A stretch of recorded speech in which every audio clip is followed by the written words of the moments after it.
네, 두 번째 시간 시작하겠습니다.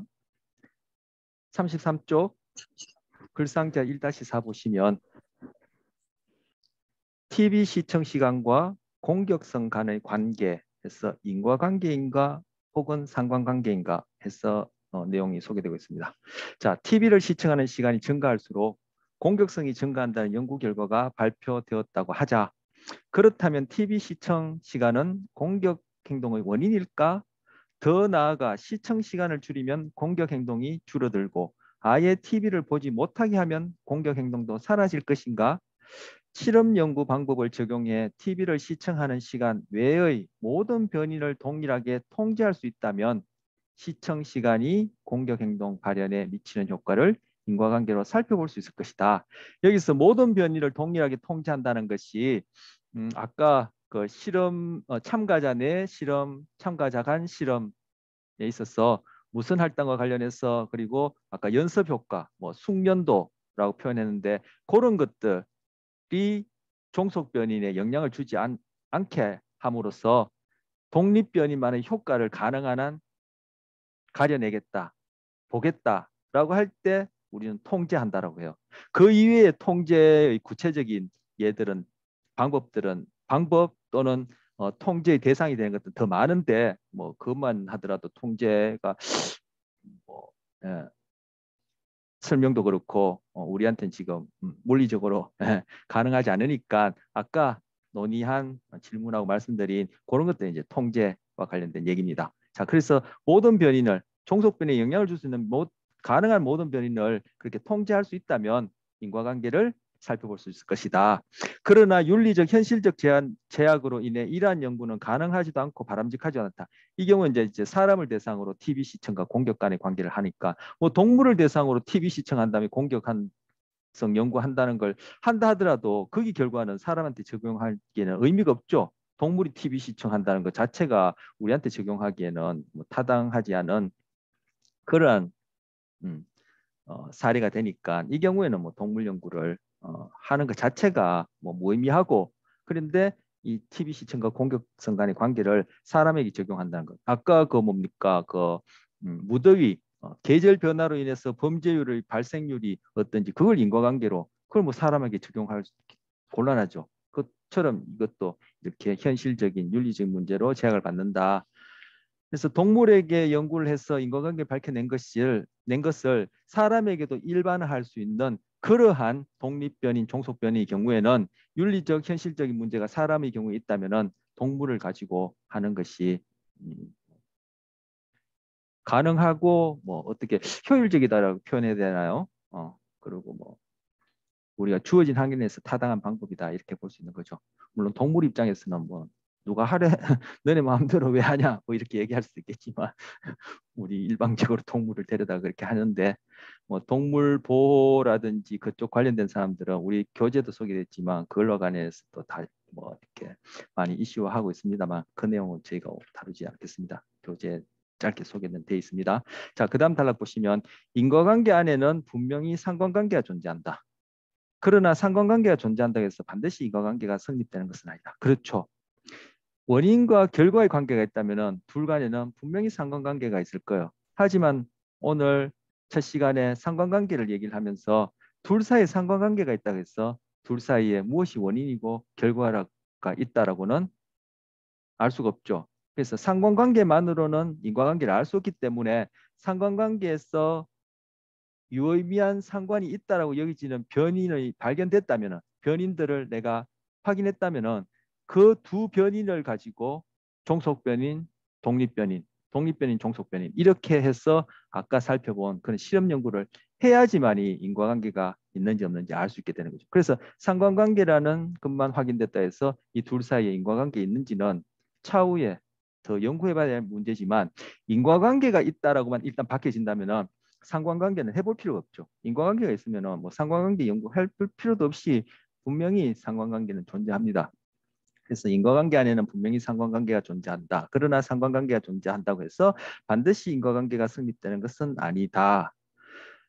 예컨대 TV 시청 자체를 많이 하는 사람이 공격성이 높을 수도 있지만 공격성이 높은 사람이 TV 시청을 좋아하는 것일 수도 있다. 이 외에도 TV 시청 외에 여가 시간을 보낼 방법이 없는 사람이 스트레스 수준이 높아 공격적인 행동을 더 많이 보이는 것일 수도 있거나 공격성이 높은 행동 양식을 보이는 이의 주위에는 보이는 사람의 주위에는 친밀한 사람이 적을 것이므로 홀로 TV를 보며 무료함을 달래는 일이 많을 수도 있을 것이다. 그 밖에도 TV 시청과 공격성 간에는 수많은 상관이 존재할 수 있다.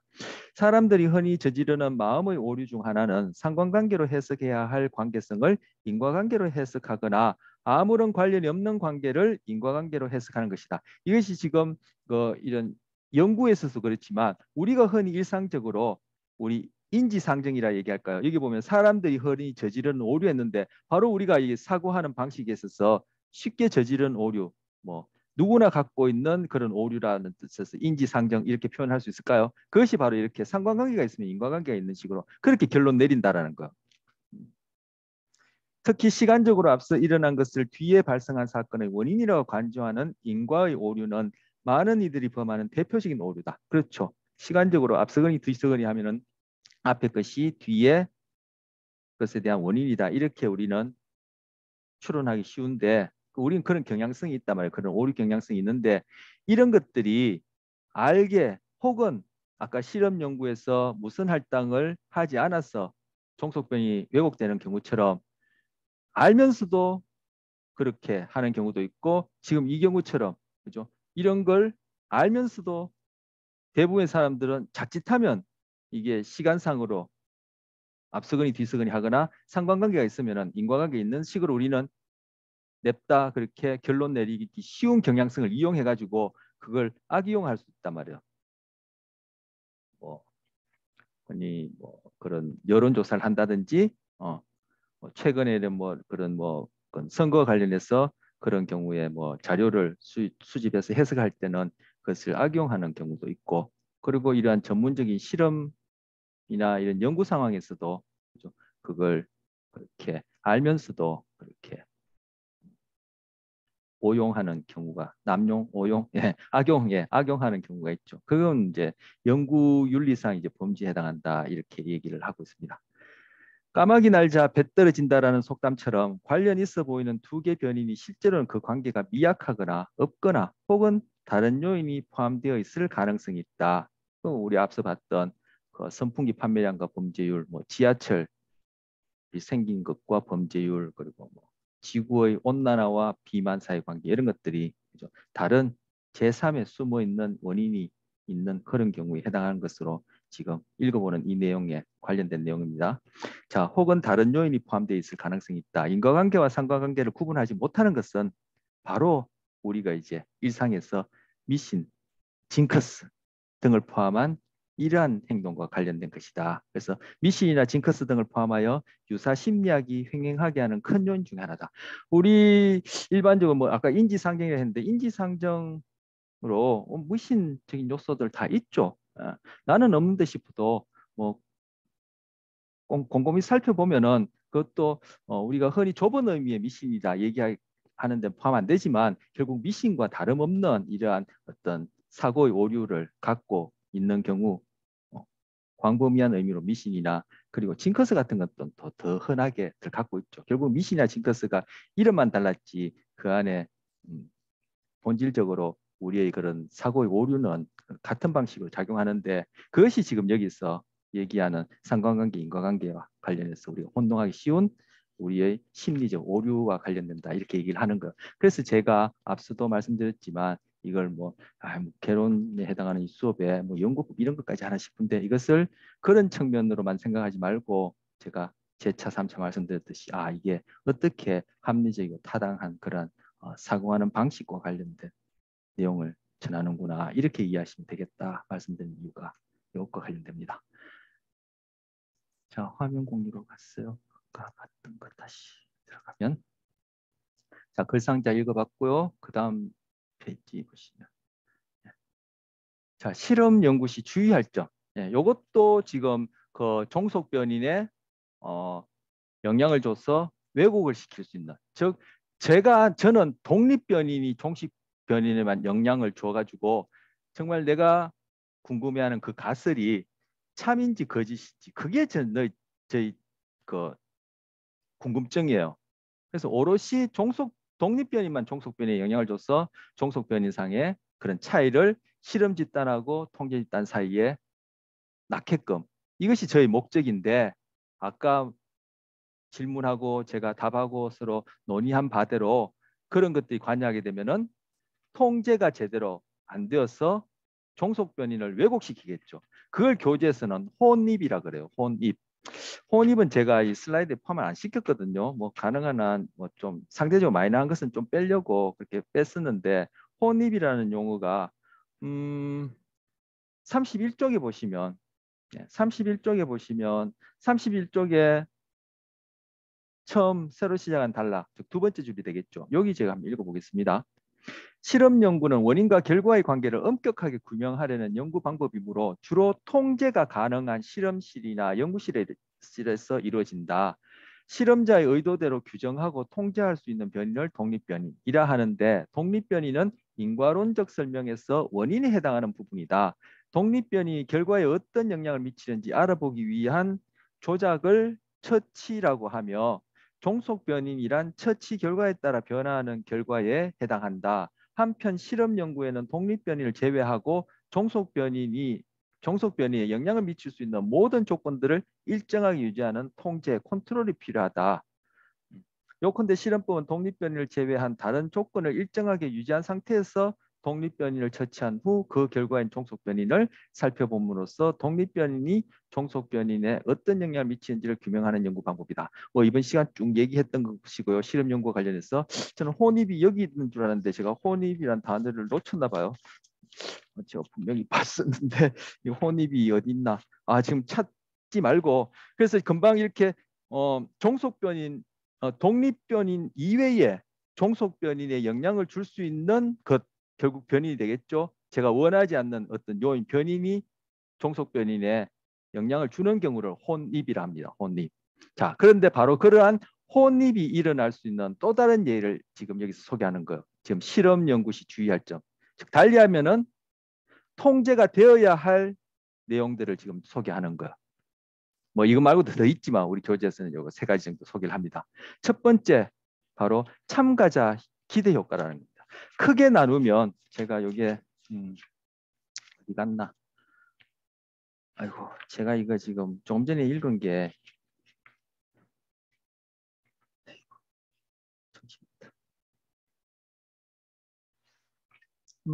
예, 제가 조금 전에 읽은 게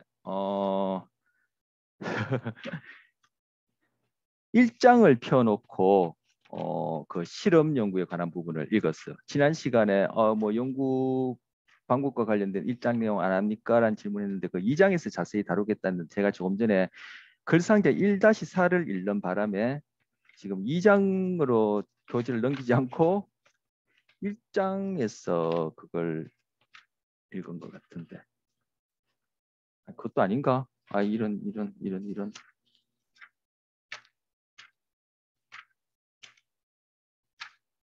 잠시만요. 같이 좀 찾아봅시다.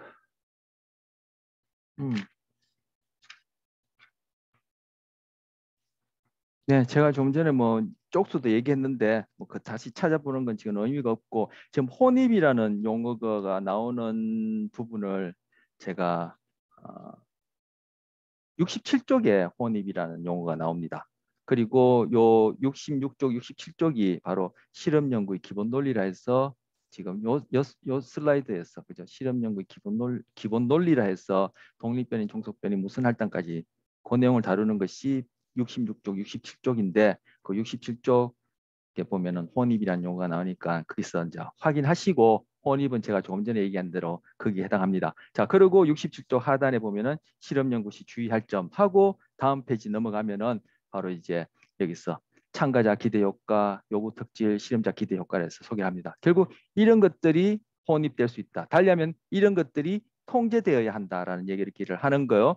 그런데 여기서 소개하는 것을 크게 두 가지로 대별하면은 이 두 가지는 참가자의 의해서 종속변이에 영향을 줄 수 있는 경우를 얘기하는 것이고, 이거는 실험자에 의해서 종속변이에 영향을 줄 수 있는 것을 얘기하는 거예요. 1, 2번은 참가자와 관련된 것, 3번은 실험자와 관련된 것이에요. 자, 페이지 68쪽에 보시면 새로 시작하는 단락 위에서 하나, 둘, 셋, 넷, 다섯, 여섯 번째 줄이 되겠죠. 네. 실험 연구를 진행할 때 주의해야 할 점에는 기대 효과라는 것이 있다. 대부분의 실험 연구에서 참가자는 실험에 참가하고 있다는 것을 알고 있기 때문에 그렇죠. 뭐 동물의 경우라면 또 어떨지 모르지만 사람의 경우는 당연히 내가 지금 뭔가 연구에 실험에 참가하고 있다는 걸 알고 있는 거죠. 그래서 그렇게 알지 못하게 하는 방법을 뒤에 가서 이제 소개를 할 텐데 바로 알고 있기 때문에 대부분의 경우에 알고 있기 때문에 바로 이렇게 참가하고 있다라는 그러한 것이 바로 이 종속변이에 영향을 줄 수 있다라는 거예요. 독립변인과 같이 구별 안 되게 뒤섞여가지고 종속변인이 이제 혼입될 수 있다. 이것이 이제 통제가 필요하다는데 통제는 어떻게 하는지 뒤에서 가서 보기를 하고 여기서 은폐기법이라는 것을 통해서 보기를 하고 일단 혼입 또는 통제의 대상이 되는 것들을 지금 살펴보는데 그 일단 그 부분에서 보면은 실험에 참가하고 있다는 것을 알고 있는 것이 결과에 영향을 줄 수 있다 해서 지금 1, 2번이 거기에 해당하는 겁니다. 그리고 3번은 조금 전에 읽었던 그 단락에서 하나, 둘, 셋, 넷, 다섯, 여섯 번째 줄에 보시면 한편으로 실험자의 측면에서 보면 실험자 혹은 실험 진행에 참가하는 보조자 또 다른 실험자가 되겠죠. 아니면 보조자가 그 실험 목적이나 그 종속 변이에 대한 결과, 즉 예상 결과에 대해서 알고 있기 때문에 이게 또 사람이다 보니까 의도적으로 해서는 아까 뭐 실험 윤리에 이제 어긋난다 했는데 모르는 사이에 자기도 모르는 사이에 어떤 실험 절차에 영향을 줘가지고 종속 변이를 왜곡시키는 경우가 있어. 여기 보면 자기도 모르게 자신도 모르는 방식으로 실험적 조작 과정이나 실험 진행 과정에 영향을 줄 가능성이 있다. 이것이 이제 실험자 기대 효과예요. 그래서 이 두 가지는 참가자와 관련된 것, 요거는 실험자와 관련된 것입니다. 자, 아까 두통약 얘기를 했었는데 지금 이제 여러분을 대상으로 제가 이제 뭐 두통약 아니면 아까 그 에너지 드링크를 합시다. 그걸 여러분한테 드시게 한다. 즉 우리 교재에 읽었던 바로는 전문적으로 트리트먼트, 처치를 하는데 처치를 한다면은 바로 여러분들이 이러한 실험 상황에 내가 참여하고 있다. 그리고 어떤 뭔가를 마셨다. 뭔가를 마셨다. 그것이 무엇인지 제가 굳이 얘기를 안 한다 하더라도 뭔가 마셨다 하는 것이 이게 뭔지 모르겠지만 그죠? 그 행동에 아까 얘기한 뭐 달리기가 되었던 지금 두통약과 관련해서는 그죠? 두통 치료 효과가 되었던 그 기대가 종속변이에 영향을 줄 수 있다는 거.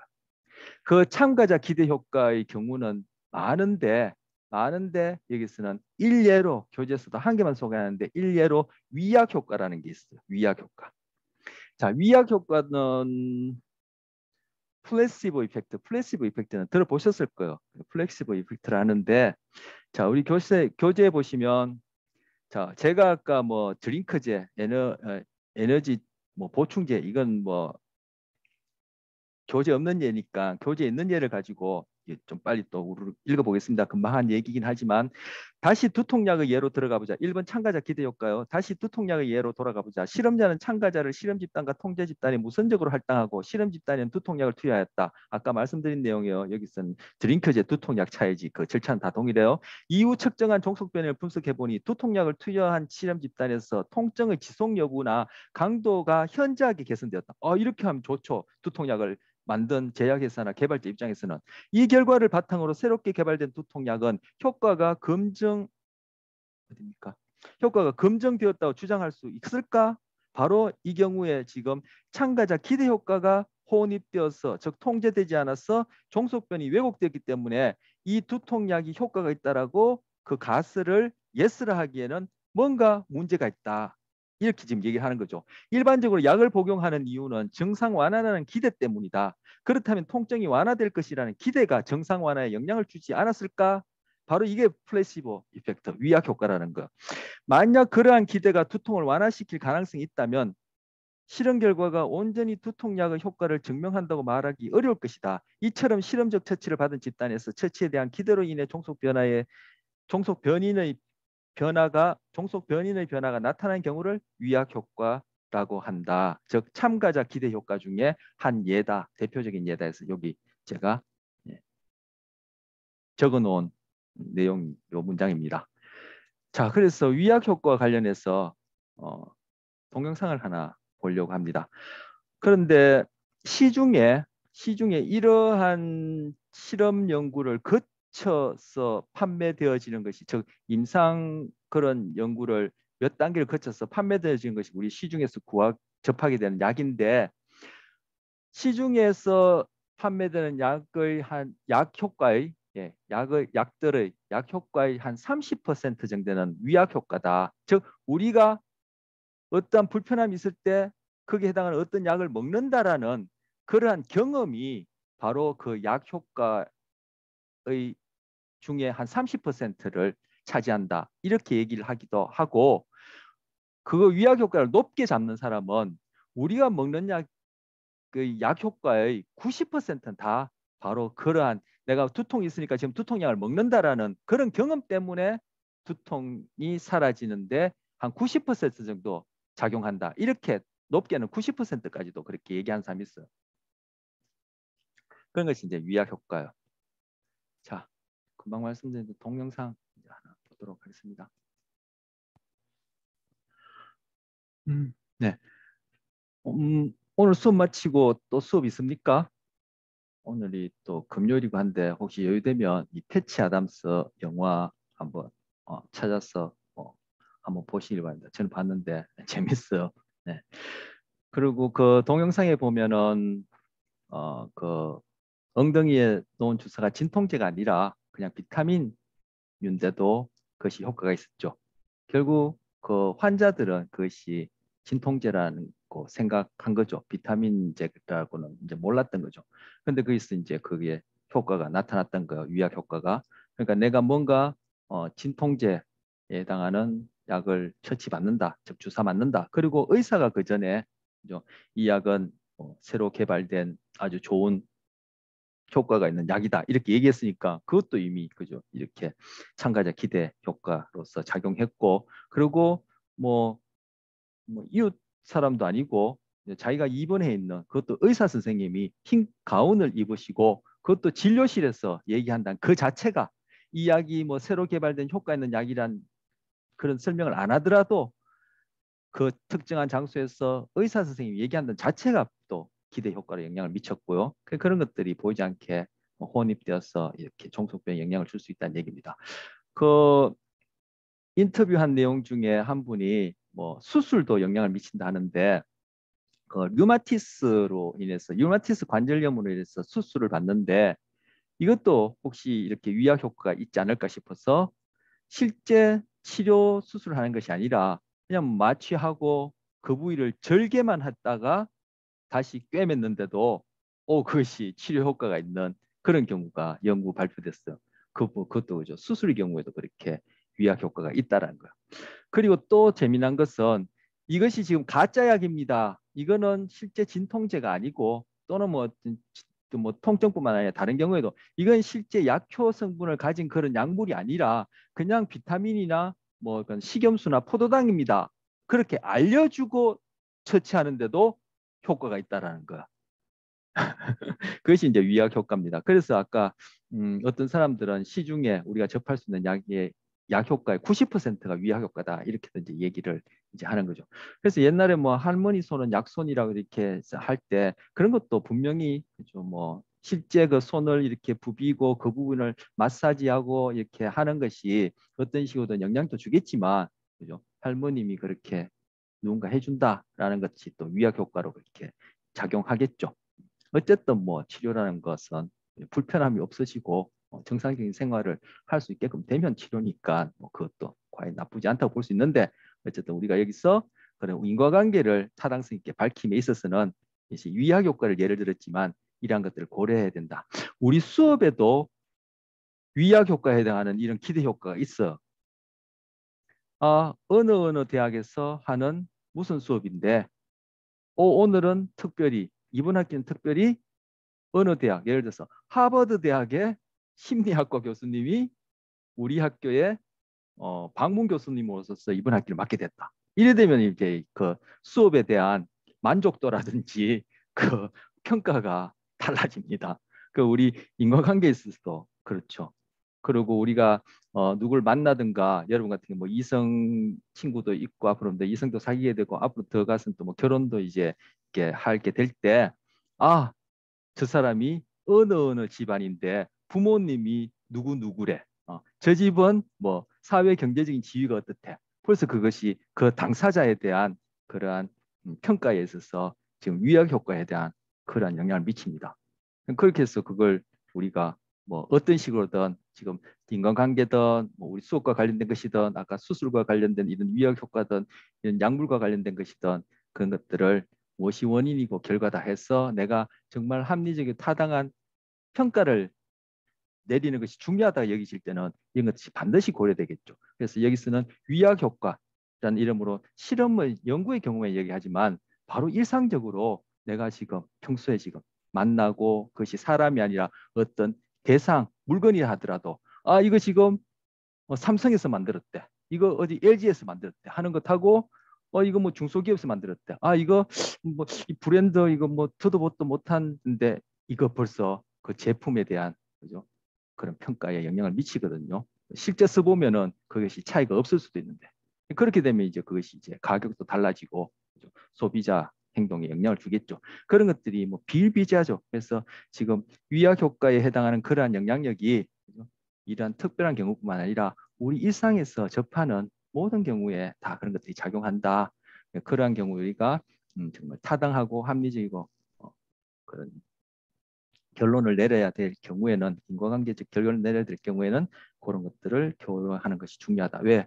우리는 그렇지 못한 오류를 낳기 쉬운 그런 인지상정이 있기 때문이다. 아까 글상자와 관련해서 했던 이야기입니다. 자, 그리고 공유를 갔어요. 다시 보시면. 자, 그다음 요구 특질. 요구 특질도 아까 말씀드렸던 참가자와 관련된 것이라 얘기를 했습니다. 그래서 페이지 69쪽에 보시면 이쪽에 보시면 그림 2-7이 있습니다. 그 공장 노동자들이 생산성 향상을 위한 연구인데 실제로 거기 교재에 보시면 1920년부터 30년대 10년 동안 연구를 한 내용이에요. 이 사진이. 그래서 하버드 대학교 산업조직심리 학자들이 수행한 연구인데 공장 근로자들의 생산성 연구를 했는데 여기에 이 사람들이 요구 특질이라 이름 붙인 어떤 그러한 참가자와 관련된 효과가 영향을 미쳤다. 즉 혼입되었다. 달리 하면 통제되어지지 않았다는 예를 여기 보여주는 거예요. 그들의 연구 주제 중 하나는 여러 가지 있었겠죠. 그중 하나는 조명이 생산성에 주는 영향이었고 조명 조건을 다양하게 변화시켜서 생산성 측정 및 비교하는 방법으로 연구를 수행했는데 그런데 조명 조건과는 상관없이 생산성이 점점 향상되더라는 거예요. 심지어 조명이 어두워져도 생산성이 향상되는 것을 봤다는 거예요. 근로자들이 연구자가 자신을 관찰하고 있다는 것을 알고 있었고 바로 부지불식간에 아니면 의도적으로 더 열심히 일을 했다는 거예요. 그 높은 생산성을 보여주었다는 거예요. 즉 이것이 참가자는 자신이 연구의 대상이 되고 있다는 것을 알 때 다른 방식으로 행동할 가능성이 있는데 이것이 바로 요구 특질이라고 부르고 이것이 결국 참가자와 관련해서 종속변을 왜곡시킬 수 있는 즉 혼입되어지는 변인, 즉 통제돼야 될 변인이다 이렇게 소개하고 있는 거예요. 이것도 마찬가지로 우리 뭔가 이렇게 공식 석상이나 특별한 자리에 가면은 있는 그대로를 보여주기보다는 소위 전시 효과랍니까? 해서 말투도 그렇고 행동도 그렇고 뭐 그렇죠. 제가 여러분 수업에서 이렇게 만나는 것하고 어떻게 개인적으로 이렇게 교실 밖에서 만나게 되어서 잠시 뭐 얘기를 나눈다든지 아니면 뭐 차라도 한다든지 아니면 뭐 또 술이라도 한잔 하게 되면은 그때 제가 하는 말투라든지 표정이라든지 그죠 언행은 확연히 다를 거예요. 그러니까 이거 여기 있어 실험에서도 지금 이런 요구 특질이라는 이름으로 참가자들의 그러한 부지불식간에 아니면 의도적으로 하는 행동이 종속변인을 왜곡시킬 수 있다 얘기하는 겁니다. 이건 뭐 제가 지금 재차 이것이 이러한 연구 특별한 이런 경우에 적용된 것이 아니라 이것이 인간이 갖고 있는 그런 인지상정 어떻게 보면 오류 경향성이기 때문에 우리 일상에 있어서 나 개인에게 항상 이런 것들이 관여된다 이 부분 다시 한번 재차 이제 반복 강조하고요. 세 번째 이제 실험자 기대 효과는 그 다음 페이지 70쪽입니다. 이건 아까 말씀드렸지 실험자의 기대로 인해 발생할 수 있는 왜곡이다 하는데 그 예를 이거 여기서 하나 보죠. 페이지 70쪽에 보시면 거기에 세 번째 줄 실험자 기대 효과에서 세 번째 줄에 보시면 로버트 로젠탈은 쥐의 미로 통과 실험을 통해 실험자의 기대가 결과를 왜곡할 가능성이 있다는 것을 보여주었다. 이 사람은 이제 쥐가 미로를 얼마만큼 잘 빠져나가는지 그걸 실험한 것이 아니라 그걸 이용해 가지고 실험자의 기대 효과가 실험이 어떻게 왜곡을 주는지를 실험한 거죠.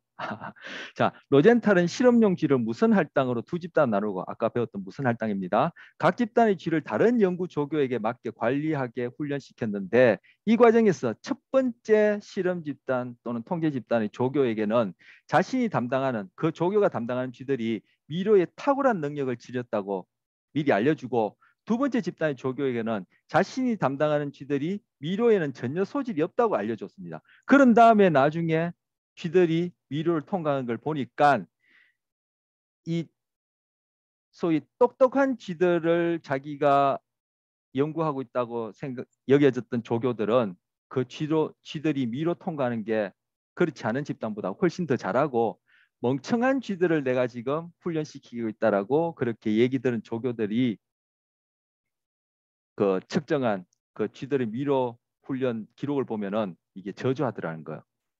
실제로는 무선적으로 할당이기 때문에 집단 간 차이는 없었을 것이다. 이후 실험 결과를 보면 첫 번째 집단, 미로 수행에 탁월한 능력을 지녔다고 알린 집단의 수행이 두 번째 집단에 비해 훨씬 더 좋았다. 이런 결과가 나타났다라는 거예요.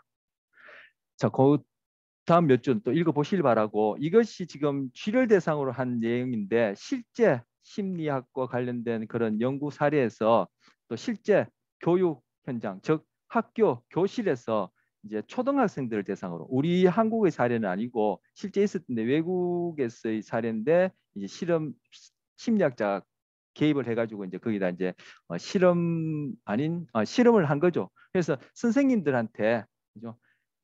이반 아이 중에 누구 누구는 어떠하다. 그 지금 쥐가 뭐 그죠? 뭐 미로에 탁월한 능력이 있다. 아니면 뭐 전혀 소질이 없다. 이거에 상응하는 어떤 그런 얘기를 한 다음에 일정 기간 지난 다음에 그 아이들의 학업 성적을 보니까 정말 선생님한테 저 아이는 뭐 쉽게 얘기해서 둔하다. 얘는 똑똑하다. 이렇게 알려준 이후에 뭐 한 학기가 지난 다음에 보니까 정말 둔한 애는 학업과 관련된 그러한 수행이 저조하게 나오고 똑똑하다고 알려졌던 애는 높게 나온 거야. 바로 선생님이 그 아이들을 대할 때 부지불식간에 자기가 똑똑하다, 둔하다라고 들었던 그 방식대로 그렇게 자기가 학생들을 다룬 거죠. 그건 의도적으로 한 것이 아니라 부지불식간에 그런 일이 일어났던 거예요.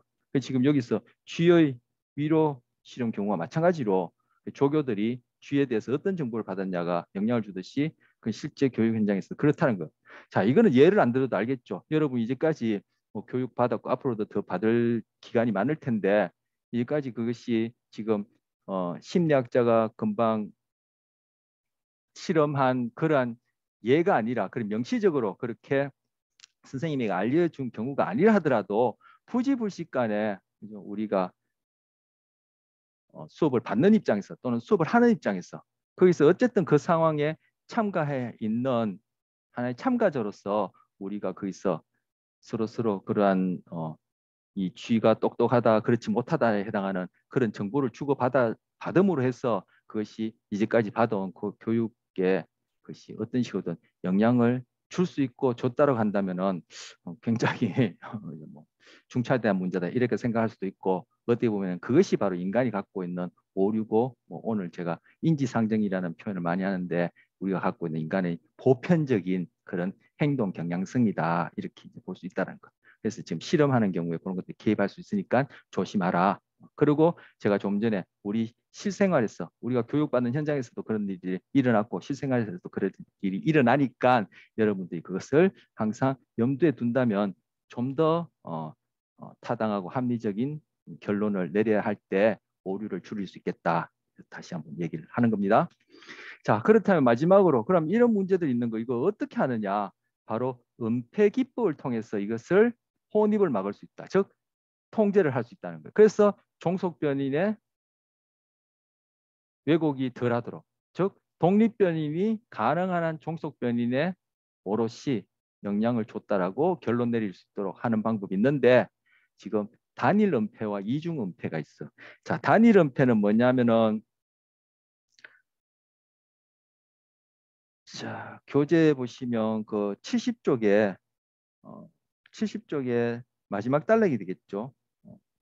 실험자 기대 효과 거기서 두 번째 단락이 될 텐데 실험자 기대 효과는 다양한 장면에서 나타날 수 있다. 예를 들어 새로 개발된 우울증 치료약의 효과를 검증하는 경우 실험자가 치료약이 투여된 집단과 위약이 투여된 집단을 알고 있다면 의도와는 다르게 평가의 왜곡이 나타날 수 있다. 자, 이 얘기는 저 조금 이따 하고요. 죄송합니다. 자, 은폐기법 그 밑에 서너 줄 내려오시면 은폐기법이라 해서 블라인드 테크닉이라 하고 그 다음 줄에 보면 단일 은폐 기법에서 싱글 블라인드 테크닉이 있고 그 다음 줄에 보시면 이중 은폐 기법에서 더블 블라인드 테크닉이 있는데 자, 단일 은폐 기법 뭐냐면은 바로 참가자가 내가 지금 연구 상황에 참가하고 있다는 것을 모르게 하고 그리고 또한 내가 지금 어떤 처치를 받는 것이 그것이 도대체 어떤 처치인지 모르게 그렇게 하는 게 단일 은폐 기법이에요. 그 단일 은폐기법 위에 그 줄에 보시면 여러분 금방 찾으실지 모르겠지만 은폐기법이라는 걸 찾으셨죠? 거기 보시면 뒤에 즉 실험과 관련된 부분 중 잠재적으로 왜곡된 결과를 유발할 우려가 있는 정보를 노출시키지 않는다. 누구에게? 참가자에게. 이 문장이 좀 막연해서 제가 다른 말로 풀어봤는데 뭐 크게 차이는 없는 것 같아요. 제가 풀어봐야. 그런데 단일 은폐 기법은 참가자가 내가 지금 실험 상황에 참가하고 있다는 것을 모르게 뭐 다른 말로 쥐도새도 모르게 그렇게 절차를 수행하고 그리고 어떤 처치가 필요하다면은 도대체 그 처치의 내용이 뭔지 모르게 그렇게 하는 것이 단일 은폐 기법이요. 그리고 이중 은폐 기법은 아까 위에서 쥐의 미로 실험에서 조교의 경우처럼 조교가 지금 쥐들이 어떻다는 걸 아는 거죠. 그리고 자기가 지금 어떠한 실험 연구에 참가하고 있다는 걸 아는 거죠. 그래서 이중은폐 기법은 참가자뿐만 아니라 실험에 참가하는 이런 조교나 실험 보조자들도 내가 지금 어떤 약을 어느 집단에 나는 지금 실험 집단에다가 어떤 약을 처치한다. 라는 것조차 모르겠지. 내가 지금 담당하고 있는 집단은 실험 집단인지 통계 집단인지 그것도 모르고 그리고 내가 지금 하고 있는 것이 이것이 어떤 성분의 약을 처치하는지도 모르고 그래서 실험자도 그 실험 절차에 대해서 모르도록 그렇게 하는 것이 이중은폐 기법이요. 그래서 지금 그 이중은폐 기법에 대한 설명을 보면은 실험자와 참가자 모두에게 적용하는 것이 이중은폐 기법이다. 뭐 이러한 살펴본 이런 참가자 기대 효과와 관련된 거, 실험자 기대 효과 관련된 것이 관여하지 못하도록 그렇게 하는 것이 은폐 기법. 참가자에게 적용하는 경우 단일 은폐, 참가자 그리고 실험자 모두에게 적용하는 것이 이중 은폐 기법 이렇게 됩니다. 그렇다면 지금 제가 아까 읽다가 말했던 거기서 우울증 치료약, 뭐 우울증 치료약이 되었던 두통약이 되었던 제가 아까 예를 든 에너지 보충제가 되었던 제가 이 실험을 한단 말이에요. 그런데 제가 이제 혼자서 하기에는 그렇고 또 여기서 얘기한 대로 은폐 기법을 쓰기 위해서 내가 지금 직접 그 음료수를 실험 집단, 통계 집단 이렇게 나눠주는 그리고 그 달리기 기록을 측정하는 이런 과정 속에 내가 거기에 어떤 기도 효과를 미침으로써 종속 변인을 왜곡시킬 수 있으니까 나는 뒤로 빠져 있고 지금 몇 박스의 에너지 드링크제를 준비했는데 그 중에 일부는 실제 에너지 드링크제고 나머지는 맛과 모양과 색깔이 다 똑같지만 거기에는 소위 에너지를 보충할 수 있는 그런 성분이 포함되어 있지 않는 가짜 약, 말 그대로 유약인 거예요. 이걸 이제 저 실험을 도와줄 수 있는 조교들한테 주는데 그 조교들은 이 음료수가 가짜 약인지 진짜 약인지도 모르고 그냥 받고 너는 누구누구한테 어느 학생들한테 이걸 마시게 하라. 어느 학생들 마시게 하라 할 때도 그 자기가 담당한 그 집단이 실험 집단인지 통제 집단인지 모르게 하는 거예요. 저만 알고 있는 거. 그래서 저는 이제 그 지시만 내리고 그 나중에 그 조교들이 달리기에 관한 아니면 약물 효과에 관한 종속 변인을 측정 기록해 오면은 저는 그 결과만 비교하는 거죠. 이렇게 되면은 그죠? 그 참가자들도 자기들이 어떤 걸 먹었는지 그리고 뭐 구체적으로 이 먹은 것이 이 달리기와 어떻게 관련되는지에 대한 정보가 없이 그렇게 수행하게 되니까 그런 참가자에게 있어서도 은폐, 그리고 저 실험을 도와주는 실험 보조자, 실험 진행자에게 있어서도 은폐가 되어지니까 이중 은폐가 되어지는 것이죠. 이런 식으로 이제 통제를 할 수 있게 됩니다. 시간이 다 돼가는데 이거 마지막 슬라이드 간단하게 좀 정리하고 마치죠. 우리가 지금까지 살펴본 것이 여기 보면은 관찰 연구, 사례 연구, 조사 연구, 그리고 상관 연구, 이것들은 다 묶어서 비실험적 방법 또는 비실험적 연구라 묶을 수 있어요. 그리고 마지막에 본 이 실험은 말 그대로 실험 연구. 그래서 연구 방법은 크게 비실험적 연구와 실험적 연구로 나눌 수 있고, 비실험적 연구는 컨트롤, 오늘 컨트롤 얘기했죠. 혼입을 막는 것이 이제 컨트롤이다 이렇게 얘기할 수 있는데, 비실험적 연구에는 컨트롤이 없어요.